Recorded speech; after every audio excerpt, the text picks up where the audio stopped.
Now अभी हम पढ़ना है सेंटर स्टेट रिलेशन, जो कि है 14th chapter from the book of Indian polity. ये 14वां चैप्टर है और इसका मतलब होता है सेंटर मीन्स होता है केंद्र, स्टेट मीन्स होता है राज्य और रिलेशन मीन्स होता है संबंध। यानी कि जो केंद्र और राज्य के संबंध कैसे हैं उनके बारे में पढ़ना है 14th चैप्टर में, जो कि इंडियन पॉलिटी में डिस्क्राइब किया गया है। नाउ लेक्चर स्टार्ट करते हैं without any further delay. Now उसके बाद कहा जा रहा है द कॉन्स्टिट्यूशन ऑफ इंडिया, जो भारत का संविधान है, बेइंग फेडरल इन स्ट्रक्चर। ठीक है, जो फेडरल का मीन्स क्या होता है, अगर आपको फेडरल मीन्स नहीं पता है तो ऑलरेडी इस पर वीडियो बनी हुई है, वीडियो का लिंक आपको डिस्क्रिप्शन में मिल जाएगा या फिर आप प्लेलिस्ट में जाकर भी देख सकते हैं।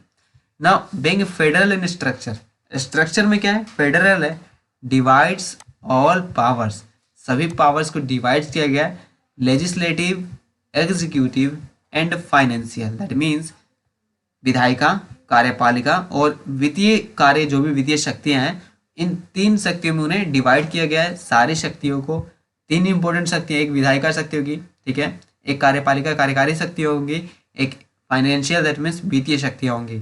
इन तीन शक्तियों में डिवाइड किया गया है between the centre and the state, that means कि केंद्र और राज्य में इन तीन शक्तियों को फॉर्म में डिवाइड किया गया है। सारी शक्तियों को, एक केंद्र में भी तीन शक्तियां लागू होंगी, इन स्टेट में भी ये तीन शक्तियां लागू होंगी।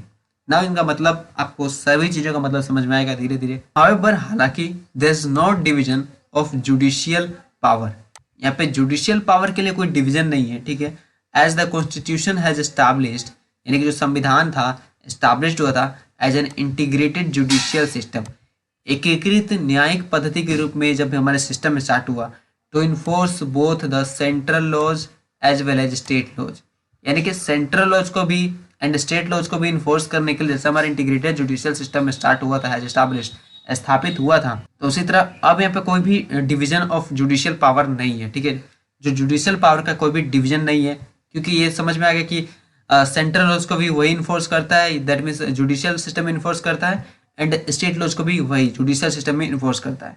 दो the centre and the state system, states are the supreme in their respective fields, वो सेंटर और स्टेट सुप्रीम है इन देयर रिस्पेक्टिव फील्ड्स, अपनी फील्ड्स के अकॉर्डिंग क्या है, अपनी फील्ड्स के सापेक्ष सुप्रीम है। दैट मीन्स जो सेंटर का जो सुप्रीम कोर्ट होगा वो क्या होगा, स्टेट के सुप्रीम कोर्ट से उसके पास मोर पावर, यानी कि अधिक पावर होगी, ठीक है, फील्ड्स के अकॉर्डिंग।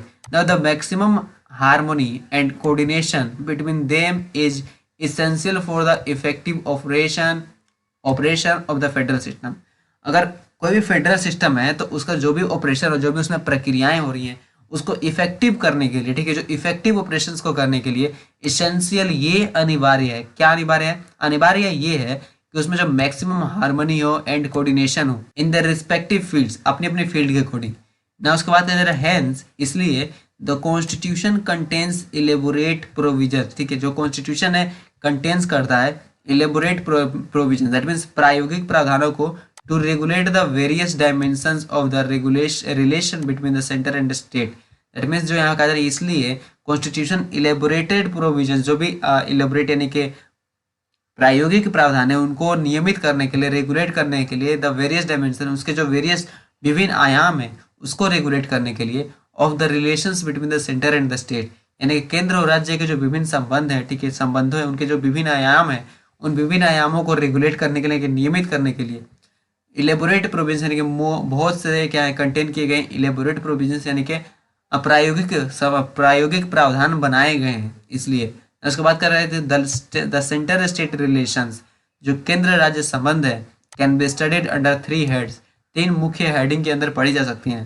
पहला है लेजिस्लेटिव रिलेशन, दैट मीन्स विधायिका संबंध, दूसरा है एडमिनिस्ट्रेटिव रिलेशन, दैट मीन्स प्रशासनिक संबंध, और तीसरा है फाइनेंशियल रिलेशंस, मतलब वित्तीय संबंध, ठीक है।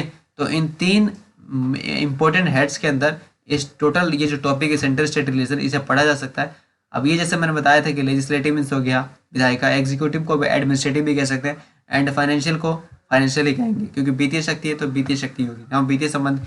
इन 3 जो इंपॉर्टेंट रिलेशंस है, इन तीनों को पढ़ने के बाद हमारा ये पार्ट जो चैप्टर है क्लियर हो जाएगा। तो इसे हम पढ़ेंगे नेक्स्ट वीडियो में, तब तक के लिए जय हिंद, वंदे मातरम।